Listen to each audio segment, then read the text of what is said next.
Because when you said what you started to say, I've had people ask me, I'm like, that's a good thing, because like you're being used, you've got something of value to offer that people want. And then you said the next part, and it was like, oh.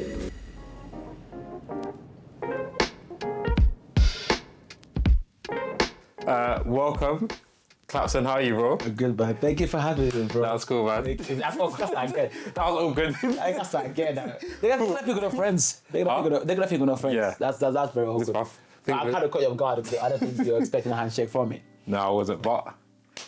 Yeah. How are you, bro? I'm chilling, man. I'm good. How are you? I'm nervous. Why? It's my first one. I don't know what to expect. I don't know what it's going to look like, what's going to end up like, but I'm here. You know, nerves are good. There's that general saying that nerves mean that you care. Yeah. So if you're not nervous, I'm a bit worried. Like, why have I said yes to? Fair enough, yeah. The fact that you're nervous, it means that you actually care about, one, how it will come across to people, two, the material, the source of what's going to be said. It means it's important to you. You got to make sure people actually feel that they're taking something from it, which is good. So it's a good sign. It's good sign. Thank you, man. Good sign. So this is in first person. This is Clapton in first person. And him. This is Clapton's story. This is who Clapton is. This is what you're going to become. This is who you are now. This is your lessons, your experiences. So I know you. Yeah. I think it's a good point to start off with who is Clapton. For those who don't know who you are, who is Clapton? Do you know what's so crazy? A lot of people were saying to me they feel like they don't know me. And I was like, I'm like an open book. my Instagram is like a diary. Like, if you pay enough attention, I'm probably telling you everything you need to know. But who's Clapton? That's a good question. That's a very good question. I think ultimately, I would say, first and foremost, I'm a son. You know, I've got two amazing parents. My mother, my father, who I love passionately and deeply. I'm also a brother. You know, I did not know that one. Yeah, I'm a brother. Yeah. So my mom and my dad's side of the family, my mom and my dad's marriage, I'm the eldest son. Okay. So I got a little brother who I'm very protective of, very passionate about. It's not little no more, it's 27 now, so it's not so little. So, but I love him, we're like best friends, we're inseparable. Your younger brother's 27? Yeah. That means you're older than 27. Yeah. But people think I'm 22. Or 21. You're older than 27? Yeah. Well, I have to be. I didn't. Yeah. I thought you were like 25. I get that a lot. You know what? That's a bit too old. Normally it's like 21, 22. So 25, I'll take that. So I'm a brother. Yeah. And then on my dad's side of the family, I'm a brother, but I'm not the oldest anymore. So I'm like the second eldest. Okay. Again, the same thing. So I'm a brother. I'm a lover of people. I love people. I think, imagine a world that is as big as it is, and the greatest population is people. That is saying something. That there is some value in people. Yeah. For them to be the most overly populated species on planet Earth, there's something special about them. And we need to be curious enough to find out what that is. Personally. Has that always been your sort of standpoint in terms of like love? Like Yeah. love of people? Yeah, I think a little bit known to me. From a young age, my mom, I grew up in Zimbabwe. Yeah. So I'm not from England. My accent gives it away. I grew up in Zimbabwe. And my mom and my parents always say that Clapton, I was that child there was about 12 of us. Not in, like, my mom had sisters, and they had children. So we all lived together. And out of all the 12, I was the one that was never home. But they knew where I was always in people's houses. Talking to the elderly people, like the grandmas or the streets, etc. So I guess I've always loved the idea of people and being around people. So yeah. Even in school, you'd always find me, yes, I was popular, I was good at sports, I was good at pretty much everything, you know. But you find me with everyone. You know, you find me with the cool people, you find me with the nerds, you find me with the ones people look down on. I was just everywhere, man. So how does that become you? So the child who grew up in Zimbabwe, grew up in going to school and was always with everyone. How has that shaped you to who you are today? It shaped me in a massive way, because when you're around people, you discover that people are even more interested in you are. Like, I'm very interested. I am. And I love like my quiet time, my quiet space, because I find myself fascinating. Like, you can leave me in the room by myself, I will not be bored. I promise you this. I will never have an urge when I leave the room. As much as I love being around myself. But being around people, I realize that they're more fascinating than I am. So much more fascinating. So people think I'm very loud. And for this podcast, you're gonna think it's very outspoken, I'm not. When I'm with my friends, I'm the quiet one. So it taught me how to listen. To be a good listener. When you're around people, you learn that people, like right now, I'm doing all the talking. That tells you people love to talk about themselves. They love to talk in general. So being around people has shaped me to become a good listener. Because I've learned to be more. Do you get it? And I think it's also shaped me to be. I was looking back at 2023 and I was gonna make a post about this, but I don't know if I'm gonna post it, but it's here, right? I was looking back at it and I said, wow, this year has been a year of Clapton, can you do me a favor? Clapton, can you do this for me? Clapton, can you recommend this for me? Clapton, rarely any Clapton, are you okay? Rarely any Clapton, can I do something for you? You know, and I think being around people, you also see the frailties of mankind as well, where we're so I-centered that we don't realize that sometimes all Clapton wants from you is to hey, are you okay? I know I probably can do you a favor, I probably can. And I'm happy to do you a favor. But when I look back at my year, I was like, rah, 90% of it. I even wrote a post, I was gonna post it. I said 90% of it was mainly, Clapton, can you do this for me? And the 10% was you that would check in and say, is there anything I can do for you? Are you okay as Clapton? You know, and that's why I had to do this podcast. You know, despite how cold it is, despite everything that's going on around me, I said, he's one of the few people this year that actually had the decency just to give me a call or text outside of wanting a favor or wanting a thing. So that is heavy. It's heavy, yeah. And it hurts. It hurts. It hurts more than I portray it to people. Yeah. That's heavy. I know. But I guess it's also the price you pay, I guess, for favor from God. Maybe that's where a comforting way of looking at it. I would say maybe this is the downscale of having what God has given you. Because one thing, asking God to be known in the nations, it means that people are probably going to use you more than they care about you. You know, and you become more like Him, more like Jesus. You do. You do. You really do. Because when you said what you started to say, I've had people ask me, I'm like, that's a good thing, because like you're being used, you've got something of value to offer that people want. And then you said the next part and it was like, oh. No, but that's the part that no one sees. I think when people go on my Instagram and they see our worship nights that we've done, the success of them, praise God, thank you, Jesus. And thanks to everyone that came and that supported us. We appreciate you guys. They see the modeling, they see all the other stuff that they see. They don't see that side. How lonely it is. How most of my phone calls on my call logs are not even about people calling me to help me. It's, can I have this? Can you do this?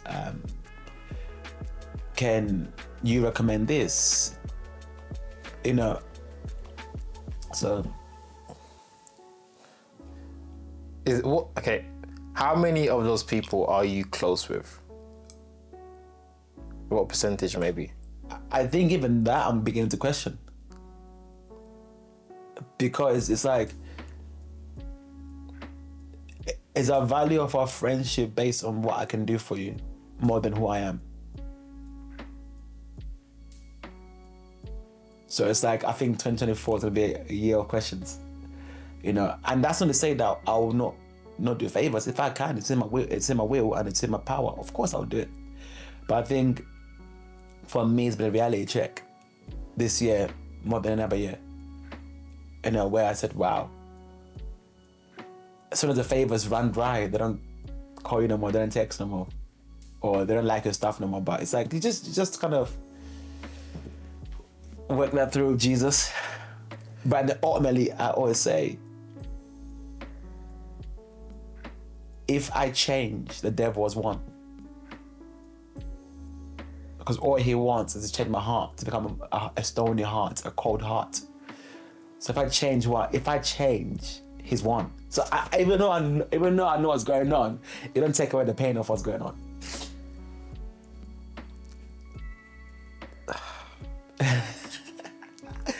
Yeah. I'm sighing because you're preaching. Yeah. I'm sighing because I haven't told you this, but I'm in, or was, a very similar situation to you. I'm quite a bit of a giver too, and over the past months and even maybe a year, I felt quite isolated, quite unseen. I think the main word is unseen. Ooh. And it's hurted me. Yeah. It's hurted me. And on Sunday, today's Saturday, last Sunday, 6 days ago, I was like, that's it.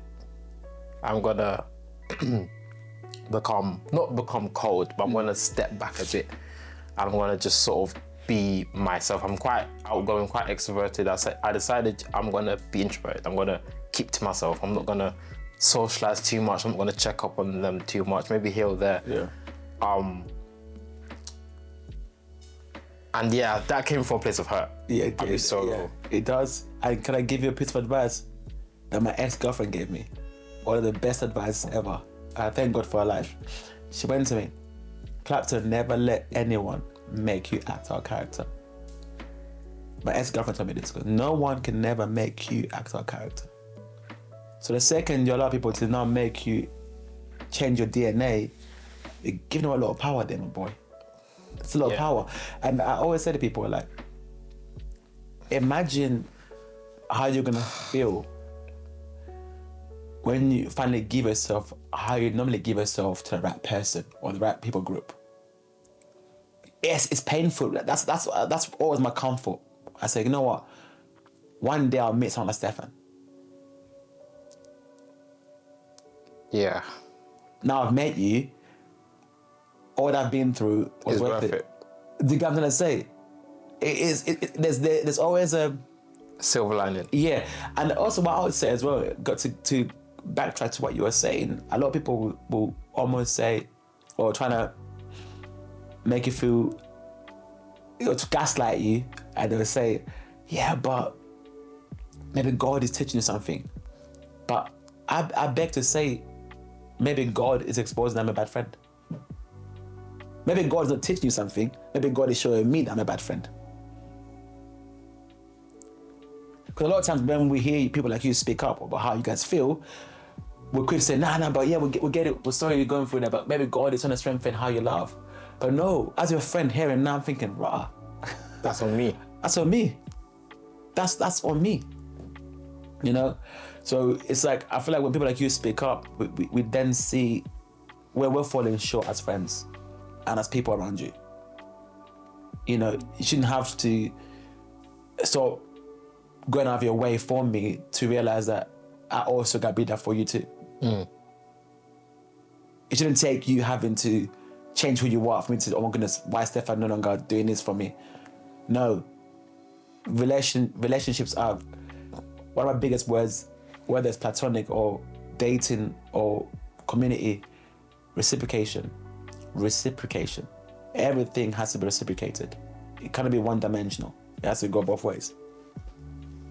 So I think what you have to do is have a tough chat with yourself. And after you've had a chat with yourself, have a tough chat with us.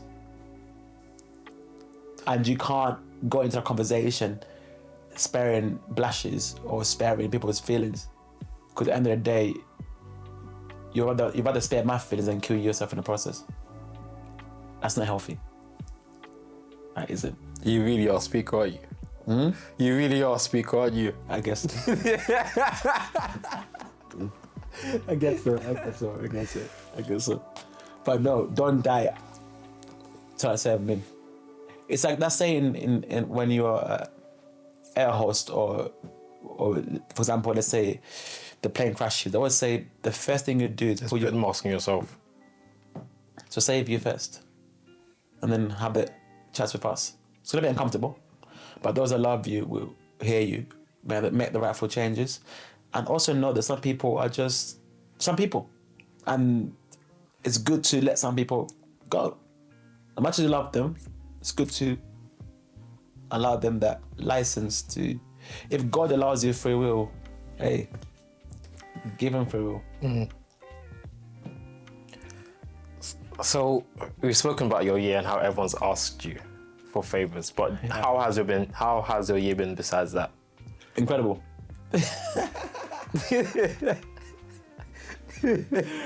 Oh, what a year, boy. What a year. What? Walk me through it. 2023. Oh, gosh. The year that the jam was made. That's what I call it. I call it, what would I call this year? I'm him year. I'm him. I realized slowly but surely that I was him. So 2022, you didn't really... No, but you know what? I blame myself. And not in a critical way, but in an honest way. I think when you've been me for as long as I've been me for, you would know what rejection feels like. The way I worship, is not typically accepted in the black communities. So imagine how I feel being black, being of African descendants, growing up in Africa, coming to the UK and getting my most rejection from people that look like me. And then that made me question my anointing, my grace, made me question if I was called to this. People don't see that. They see the accolades, they see the great stuff, but they don't see the internal dialogue that I have with God. Yeah. I'm like, God, man, like, you're not coming to this. People that of my skin color, they don't even accept me. They don't even invite me places. And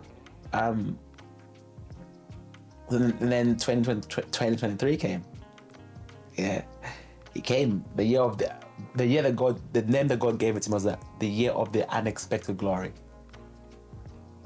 The year of the unexpected glory. I have it in my diary at home. When did he give you that word? Before the year started? Yeah. Or? Every year, God gives me a word of the year. This was the year of the unexpected glory. And he's come through. Absolutely. So 2023 looked at this. It started off in January, but for me, it started off in November. Okay. Or September time. Yeah, September time. Started off September. Had the incredible opportunity of meeting one of my heroes, Steve Harris. He's like this amazing man. Before anything else, before his title, he's an amazing man in general. He's helped grow us talking about last year alone, about 15 million plus in businesses in America and beyond. And to have him come into my life as a mentor and also as a friend, that was life transforming. Got an opportunity, recommendation to do a runway for modeling, so to walk the runway. Again, prior to this year, I thought I was ugly, I wasn't good enough because of what I'd been through. So again, unexpected glory. I went from no modeling experience to being checked. My first ever exposure to modeling was the runway. The big boy stuff. Yeah, it's not like, bro, like, gonna say it's crazy. That was crazy. That was insane. I got a lot of help. Shout out to Mel. I know you're gonna see this. Shout out to a lot of people that helped me at the fashion shoot. Same thing. That was incredible. So that was good. I opened my eyes and met amazing people that I can even call friends or social friends. And then the worship was probably the biggest thing. So all up until now, it hasn't even been 2023 yet. The runway, Steve Harris, that all happened at the end of 2022. No, that's 2023. That's all okay. Yeah, I'm just messing with the timeline. Okay. The timeline's everywhere, but I mean, it's my timeline. Fair enough. And then somewhere in 2023, I've always had the heart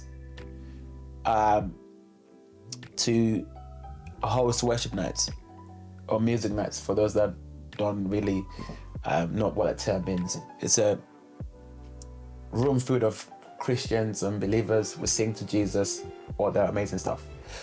I wanted to create a room where people who are atheists, non-believers, part of the rainbow community, LGBTQ+, anyone can walk in and sing along. Because the love that God has shown me, it's changed me, and I know where I've come from. So if God can change me, I don't care. I'm convinced that anyone can change. If I can change, bro, I am convinced anyone can change. And I wanted to achieve this and do it. I want to achieve and do it for preaching. Why? I said, no, I want to live a life that is so convincing enough of my character that my character alone will preach for itself.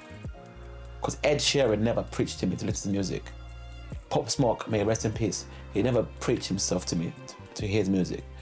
50 Cent, Justin Bieber, Meg Thee Stallion, Beyonce, Caesar. Yeah, people can look down and say, oh, they're part of that kingdom, whatever.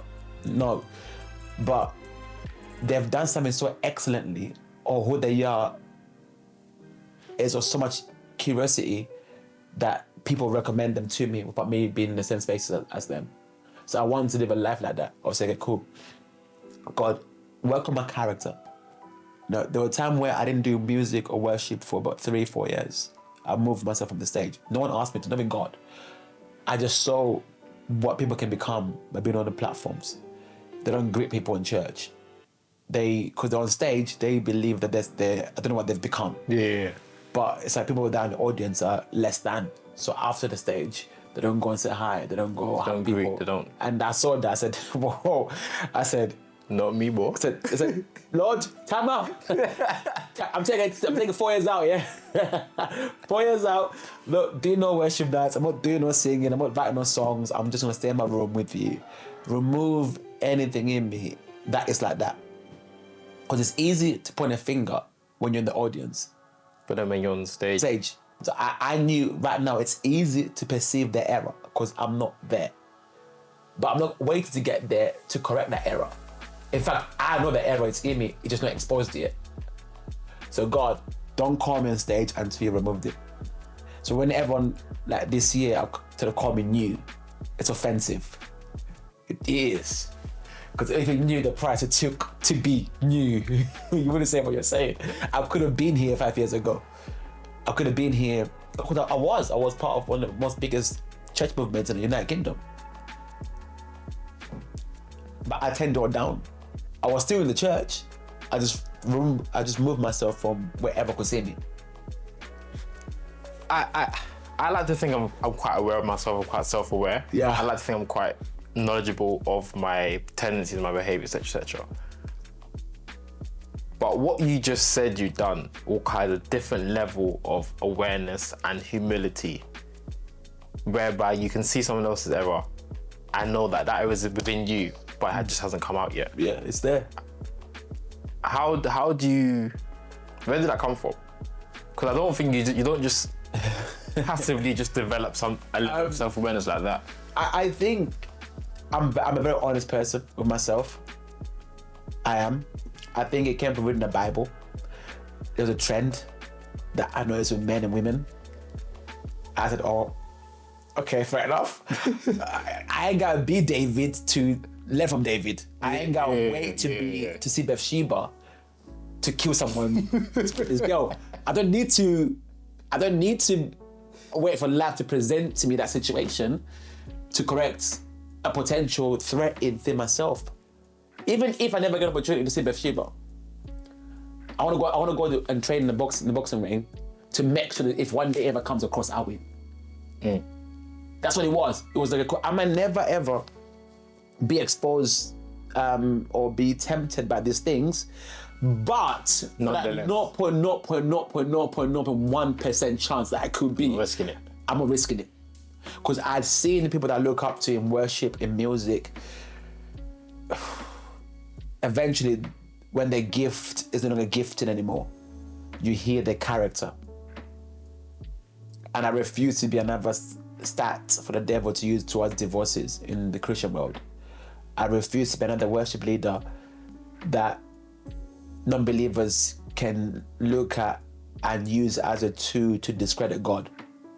Even though that shouldn't be the case, but that's how they justify their behavior and actions of not coming to church. You get you hear the stories, and it paints a bad picture for everyone else. So then I said, well, my time is coming, not to do the acts, but my time is coming where I'll be in the spotlight. In the spotlight. No. So I said, God, remove me from the stage. In fact, I removed myself. And I went in, I'm not picking up that guitar. I'm not accepting no invitation. I'm not going anywhere until you say I'm ready.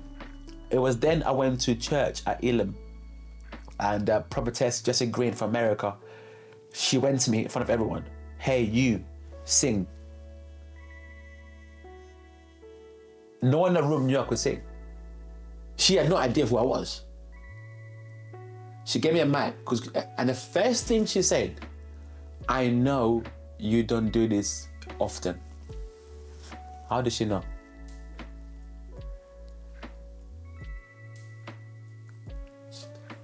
That's what I knew, that he had finished that 4 years of whatever was still in there.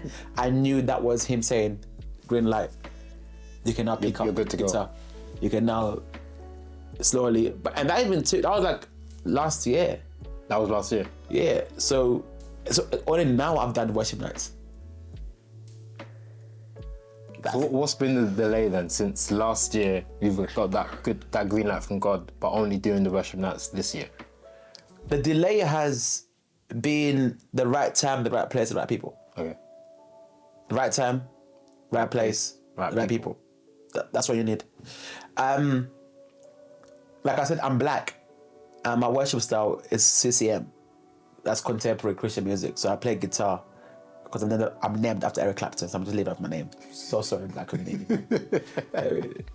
They be crucified, we understand that. Just like, come on, man. We can all be great, but different styles and sounds.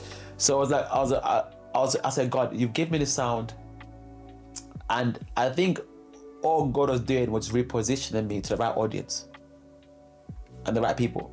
And then when I became around the right people, the doors and the platforms, by platform meaning the opportunity to do it at that scale just opened up. And you didn't have to pray. Sorry, Christian, that's not they're gonna come at me and say, oh, idiot. No. When your time comes, the time comes. I mean, God, everything about you is already pre-written.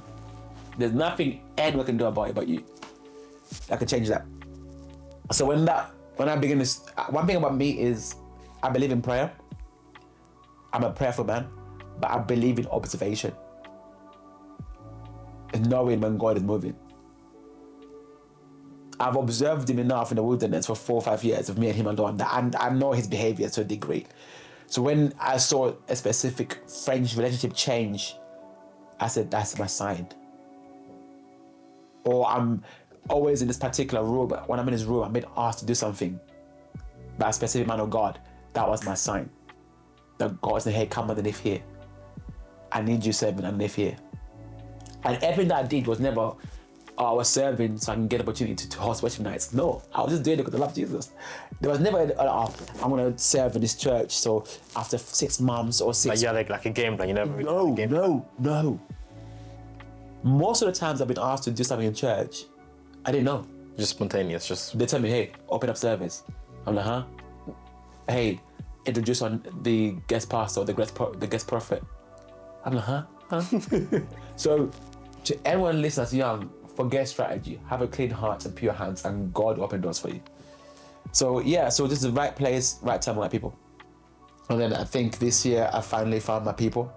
You know, people that love me for who I am, not for what I do. You know, when like you ask someone something and there's not much contention around it, that's, for me, that's always a clear sign that God is in it. You know, not me trying to beg you and convince you. It's smooth. It's not a battle. It's not an uphill battle. That's how I know God is standing for me. Whether it's friendship, relationally, church-wise. If I feel like I'm fighting to exist in a space or in a friendship, maybe it shouldn't be. Yeah, I'm not saying friendships and relationships won't have issues. They are, but if 90% of that thing is contention, maybe just let it go. Maybe just not for you, but for someone else. Do you get what I'm trying to say? Yeah. So I think I had the opportunity of meeting Apostle John Featherstone, who I love deeply, his wife, Mama P, his daughter Esther and Gracie, and just serving in Elam. And honestly, I'd been in Elam before.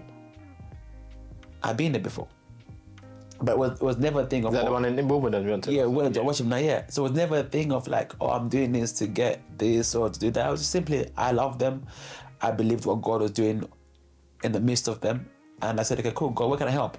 I never went to them. Anything I do in life, I never go to the men of God or women of God.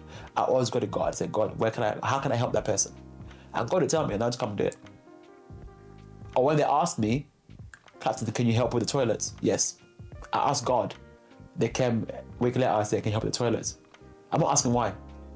I don't care what it is. For me, it's always about Jesus. It's never about the stage. I gave it up for 4 years. So it's kind of impressed me. So you never really plan. You don't strategize. You don't set a game plan out. No. The only game plan that I've got is how can I keep my hands clean? How can I keep my mouth clean and my heart pure? That's my game plan. Everything else, I leave to the hands of God. I said, God, you know what? It's in your hands. Honestly, there's no tactic. There's no. Even when I post on Instagram, I don't post. People say, but you should post at 6 p.m. I don't care about what the algorithm. I should post at this time. I'm like, no, I'll post what I want to post. Why is it that someone is giving me a construct of how I should live my life? How I should be? I'd rather be organic, authentic. That means that I missed out on opportunities. Just they weren't meant for me. People that made it see me will see me. I strongly believe in it, and I don't have to manipulate them seeing me. Because whatever you manipulate, you have to maintain. My mind is more of like effective or efficient. So if I'm gonna post whatever post at 6 p.m, I'm posting it because it's the most effective. If my mission is to speak to people, is to inspire people, that's my underlying mission. So if I post at 6 p.m, that serves the underlying mission because it's more effective to reach those people. Absolutely. But what you're saying That's amazing. But guess what? 8 billion people are also posting at 6 p.m. So how effective is that really? It is effective, like, don't get me wrong, it is. Yeah. But I'm saying, like, if everyone is under a general consensus that posting at 6 is effective and we're posting at 6, it becomes weak. So catch me at 3 p.m. And I promise you, bro, when I watch my stories and I see who watches them, all of them watches them. So I'm like, But the general idea is not so much about posting at 6 p.m, but just that you're not confined within certain parameters or certain structures. Okay, this is the game plan for this 6 weeks, and after 6 weeks. No, cut me out. Cut me out. That sounds like a very free life. Yeah. I'm very but free. very crazy, very spontaneous, very. I imagine myself in that life and I'm confused. No, but the thing is, in my life, it makes sense. So there's nothing that's ever out of touch. If you ask me what I'm doing today, I'll tell you today to what I'm doing today. But if I ask you what you're doing tomorrow, I can't tell you until tomorrow comes. Nah, of the church, of course. yeah. But generally, there's general stuff that I know I'm doing. yeah. But the reason why I say I don't want to find myself in strategy is because without knowing it, even your friendships become strategic. Even if you take time to really tether, you know, when you begin to, really, I'm a thinker. So everything I do, I never look at surface level. I'll tether it. Every action. You come here today. What did I come here for? What did I really come for Stefan's podcast? Or was it a hidden agenda that I'm not aware of? I will tether it until you get to the bottom of it. I take it to the bottom of it. So for me, it's like the reason why I want to live like that is because there are friends that I speak to where they don't know that they're speaking to me businessly, not as a friend, not like a friend. So we're having a general conversation, nothing to do with nothing. Yeah. But the way they're formulating it and speaking it is if I'm in a board meeting with my manager at work. So they don't. They're on the clock. It's not conscious. Yeah, I don't know how to switch off from that world of doing things like that. Whereas my world, I can, like we're doing now, I can have a very constructed conversation. Yeah. And be able to tap out and say, I'll be human again for like the next 24 hours. But yeah, formula works. It works. But I'm just a free person. I'm a free man. I've done well so far, so I guess it works for you. It works for you. Yeah, it works. So when did you come to Zimbabwe? When did you come back? So when did you leave Zimbabwe then? 2004. How old are you? 7. Okay. Yeah. Because I asked that question because it seems like a big theme of your life. It's probably the biggest decision of my entire life, and probably the one that and I say this humbly, and I know it's like it's gonna sound wild, my biggest regret. That's not because I'm not appreciative of the life that I've got here or the people that I've met here, but I would I'll take some people with me, a few people with me, but when you grew up in Zimbabwe, where I grew up in, we didn't have much, but we had each other. I'm not just talking about my family here. It's about the community. You know, you wake up, everyone would greet you good morning. Your next door neighbor knew who you were. The next road knew who you was. The whole community. Let's say we're in Woolwich, right? Yeah. All of Woolwich knew who you were. No harm could ever come to you. Kids were going to school by themselves from the age of 4, 5, 6, walking by themselves. Why? Because everyone knew who the mother of that child was, and everyone made sure that child go to school. Get to school safely. I would rather be living that than live where I live right now. The UK is very lonely. It is. I was gonna say, because it seems like a big theme of what drives the way you worship, your experiences. A big common theme is rejection. Yeah. And that feeling of loneliness and being by yourself and being isolated. So I'm guessing it obviously started when you came. Yeah. I think I went from now you said that, now you got me thinking, and it's crazy. I think I went from being the poster boy. So like my family, there were 12 of us, but I was everyone's favorite. So I God of everyone. I lived in this world, you know, where everyone's connected. Right? And I was just thrown into this world where I had to grow up fast. From the age of 7, I had to make sure that my little brother was okay. He was going to school.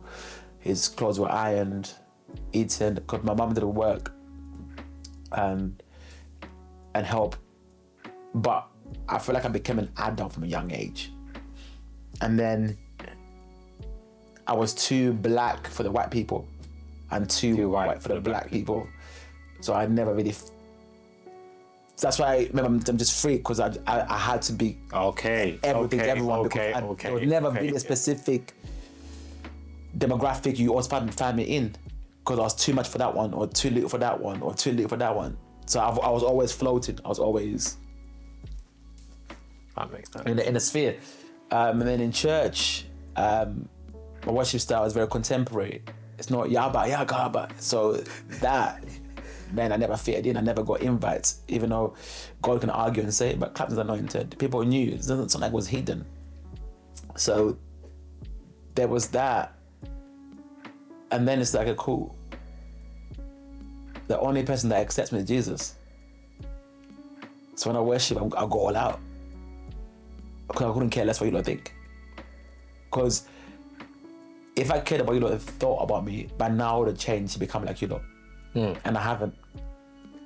And that's because Jesus gave me the freedom to know that it was okay being Clapton. And he never asked me to become something I wasn't already. He told me that he loved me for who I was. I said, this feels like home. This feels safe. This is safe, Clapton, we're safe.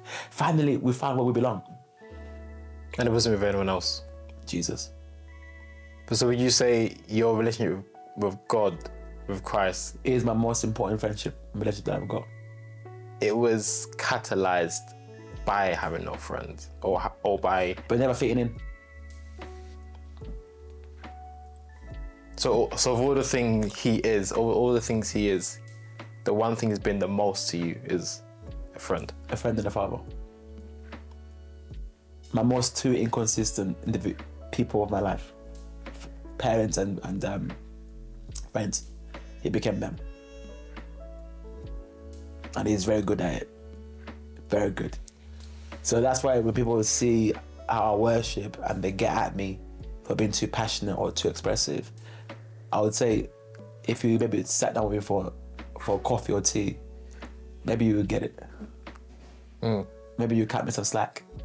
Because even in church, people would penalize me for our worship, being a passionate worshiper, expressing my gratitude and thanks. Really? You know, whether it's in dance, whether it's in shouting, that's praise, whatever it is, you know, people would come at me for that. Really? And say what?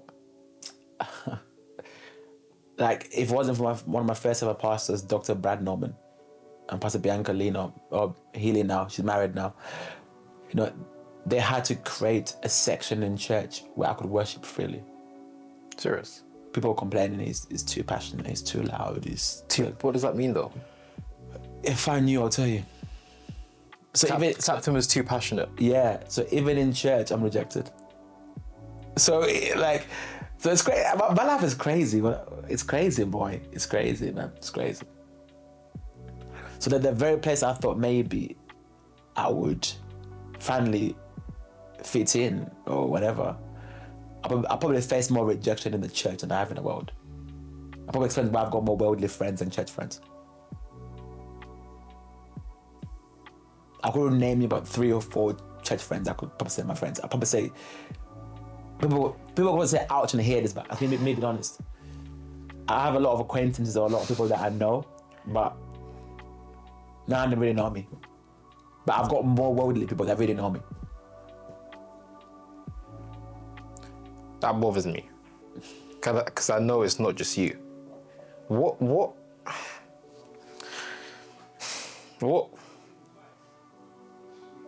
Why? Why is it that as a church we should be the example? We should be the ones who accept, who love, who portray Christ as he portrayed himself? Because whether we like to believe it or not, we're very pretentious. As a church generally? Whether we want to admit or not, church people are very pretentious, well off facade. It's almost like you scratch my back, I scratch yours type of thing. Transactional sort of. Yeah. So most of the friendships and relationships are based on who's your pastor, your prophet, your apostle, your evangelist. If my one is different, we're not friends anymore. Men, you could be friends before anything. I could have met you prior to church, for example. You go to a different church, I go to a different church. We're not friends anymore. But in the world, my best friend hero could be like my boy Dre 6, Skepta. Mine is Chipmunk. We're still best friends. We can have different people that we look up to or we might see as the pinnacle of the music we like, but we're still best friends. But in the church, you kind of have contradictory thoughts, or you kind of respect different people. You have to be very cliquish. So if I say the top apostle is Clapton Isaac, you must also believe it's Clapton Isaac.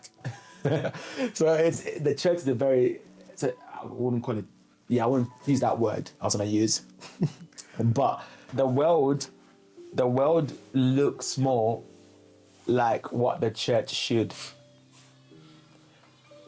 Because when you look at the LGBTQ plus community, they have actually understood love more than we have. Despite the different fractions, they've all united for one goal: love. But the church can't.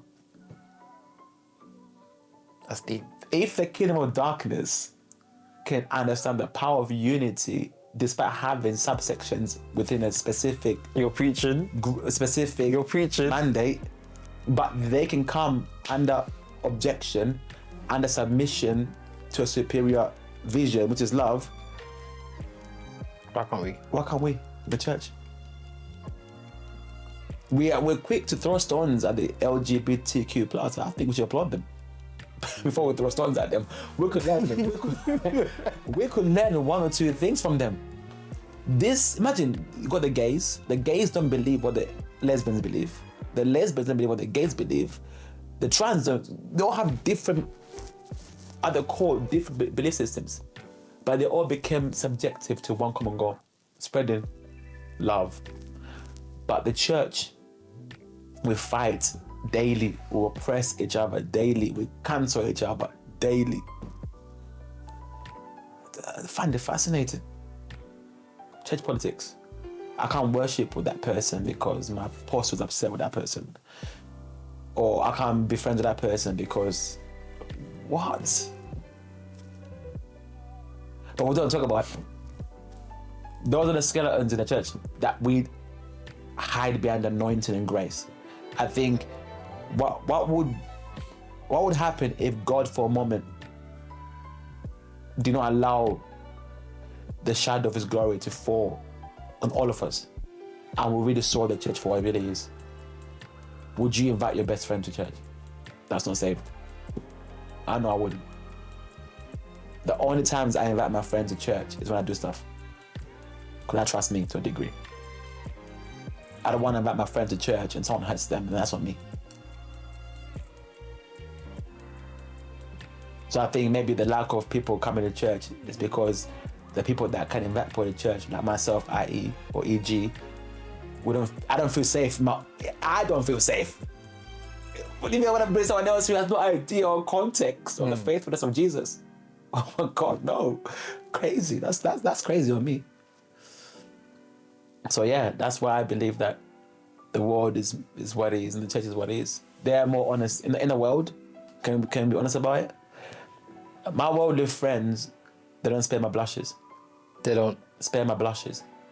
So they don't tell me what I need to hear. They tell me what it is, whether I like it or not. I all my friends that are non-believers, I know exactly where I stand. But all Christians, I don't. So I'm walking on eggshells.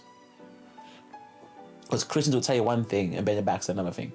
What worldly people, they tell you the same thing to you. and away from you. Such people I can respect. Yeah.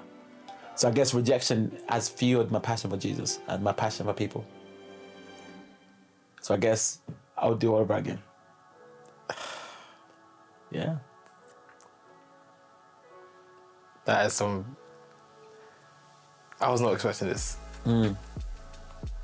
Now, because I think people get to see Clapton as this expressive, passionate, loving person. But beyond that person, there's a lot of thought. There's a lot of life experiences. There's a lot of traumas that became healings, that became victories. You know? And one thing that we tend to do as people is we tend to blame the devil a lot. But as I looked at my life, There were decisions you made. they're my choices, man. Sometimes I've hurt people, and my friend tell you, if I'm wrong, I'll say sorry, bro. I'm not gonna say, oh, devil, the devil. No. It was me and me alone. It was me, bro. He didn't tell me to pick up my phone and lie about you, did he? People want to be using the devil like as a girl jail free card. But when someone gave you a call and said, oh yeah, what's Clapton like? And you lied about Clapton, you can't say the devil. Come on, bro. What did he do? Takes away accountability. Yes. That's another thing that children do a lot. They like to, oh, Rema is doing demonic stuff, or Drake, or I'm not saying they're not. Yeah. But what are you doing? You're lying. You barely greet people in church. At least Rema's honest about it. At least Rema has the decency to say, this is who I am, and he wears it. I can respect a person, but you want to be out there doing this, but your character, how you speak to people, how you speak to your family, your friends, it's worse than Rema. But yeah, it's always easy to look at the flaws in other people than look at the flaws in yourself. Now that you've told me you spent 4 years by yourself, I can see it. I'll be so honest with you. I can see it. I can have my own dialogues in it. As I'm talking to you, it's like I can visually see you in your room by yourself for 4 years. Yeah.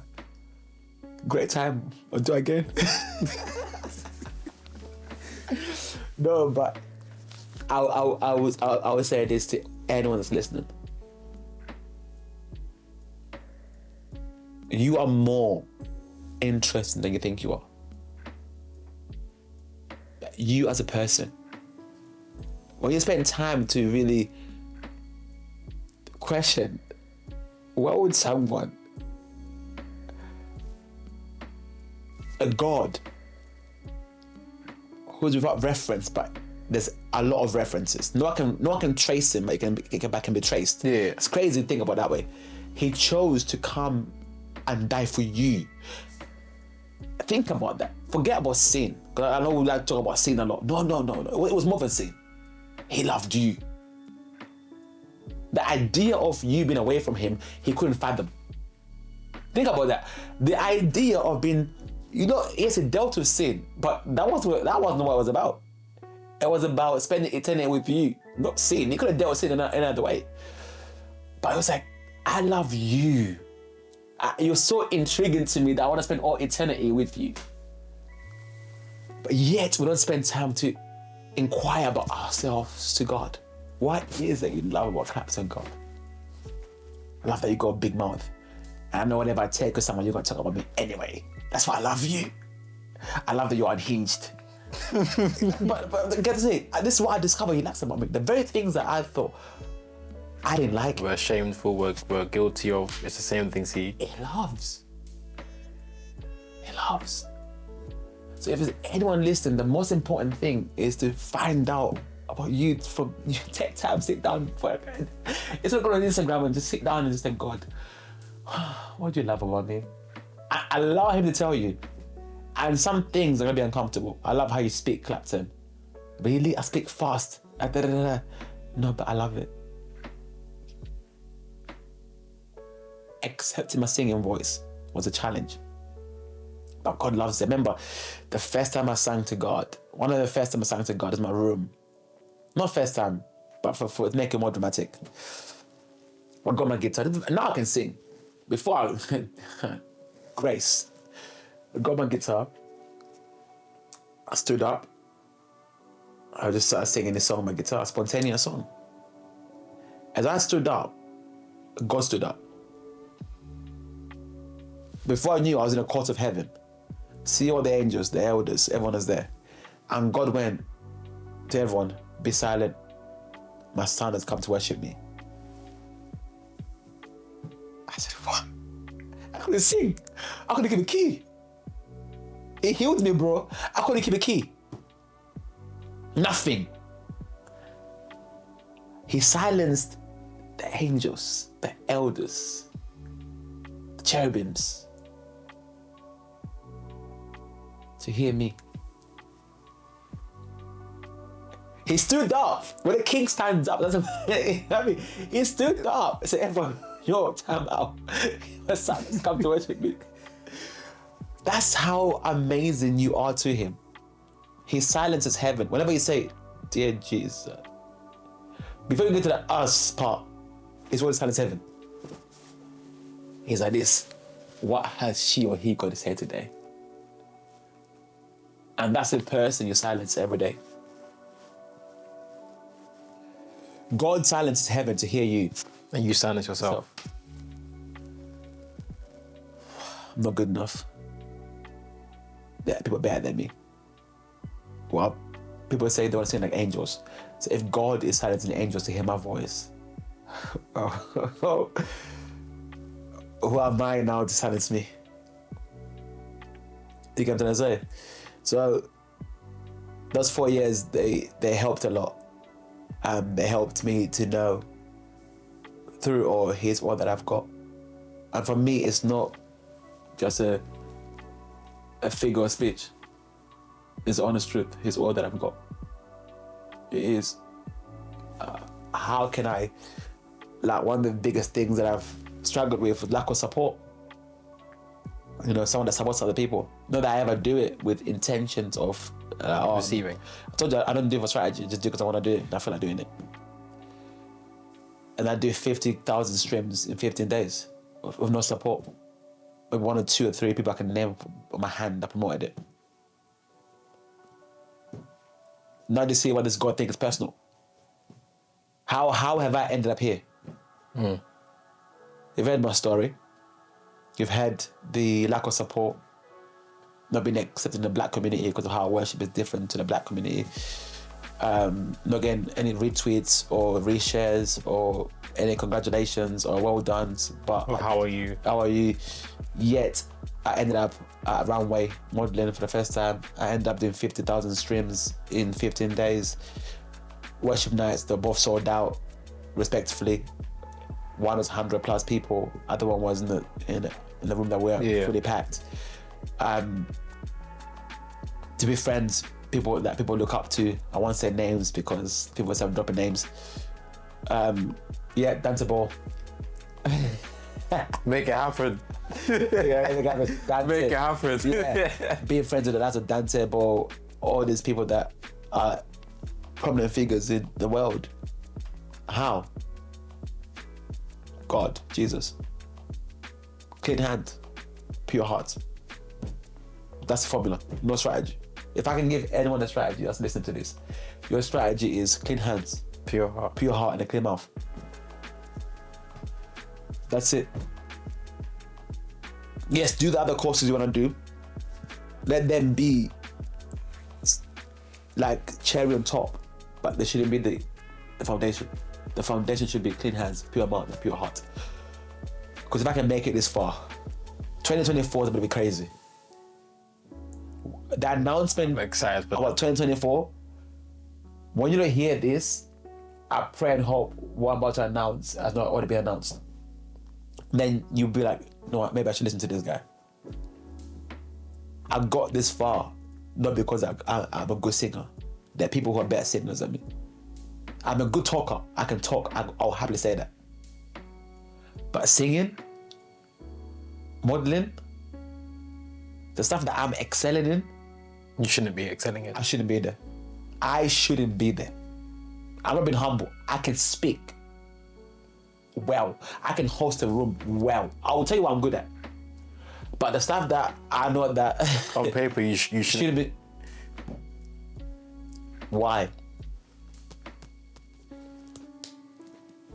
I left and no strategy.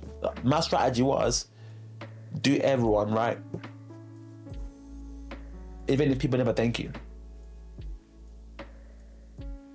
There are people that to this day, they've not even said thanks. Am I waiting for it? No. because God has already given it to me. There's a verse that I wish all young people or ministers will have to take seriously. Is never let your left hand know what your right hand is doing. All I see on social media now, I've helped this person, I've done this for this person, I've done that for that person. The hypocrites do that, Jesus said. Some things keep him in secret. We don't know how many people you've blessed with £1,000 or how many people you've given opportunities to. We don't. Some things just stay there between you and God, and you and that person. You know? But we're in an age where everyone feels that they got to prove themselves. So I hear it. But I don't agree with it. That was a heavy hour. Yeah. Hour and a bit. Yeah. I told you I'd give my best. I honor you, man, a lot. Thank you. Thank you for coming the time out to talk, to be vulnerable. You've been vulnerable. You've been free, as you always have been. And I honor that and I respect it. And I know for myself and other people listening and watching that there has been something to take away. And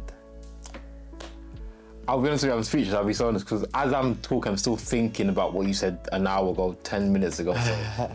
No, but at the same time, as we wrap up, at the same time, it's me being is a testament of who you are. You being here is a testament of who I am. Yeah. How? Because I wouldn't do it for anyone. I wouldn't travel from Hertfordshire to Common House. Custom House. Yeah. Custom House. I wouldn't.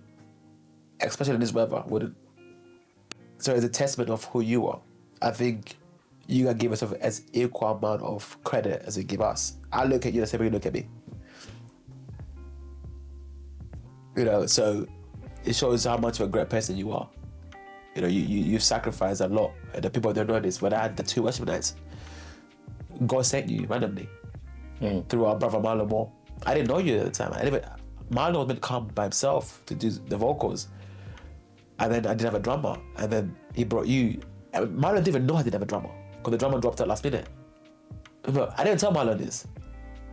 And you just showed up. So to do this, it was a list that I could do. The very least I could do.